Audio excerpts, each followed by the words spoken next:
हे प्रशासनाला सरकारला माहीत होतं, पण रोज 20 कोटी येणार, 10 कोटी येणार, 3 कोटी येणार असे आकडे करून कुंभमेळ्यात एक प्रकारे राजकीय मार्केटिंग सुरू होतं। त्यात भारतीय जनता पक्षाची व्हीव्हीआयपी, भारतीय जनता पक्षाची व्हीव्हीआयपी अशा वेळेला राजकीय व्हीव्हीआयपीनी दूर राहिलं पाहिजे।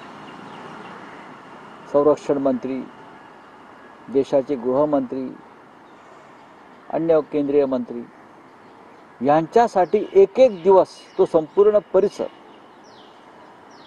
हा बंद ठेवण्यात आला। म्हणजे आता घाटावर या इथे अंघोळीला अमित शाह आहेत, इथे भांडुपला, तर इथे घाटकोपर आणि तिथे ठाण्यापर्यंतचे परिसर बंद केलेले आहेत। संरक्षण मंत्री आलेले आहेत, आंघोळ करतायत, मी स्नान करतायत, त्यांच्यासह डुबक्या मारतायत। त्यांच्यासाठी सायनपासून अंबरनाथपर्यंतचा परिसर बंद। म्हणजे या लेवलचं माझ्याकडे माहिती आहे।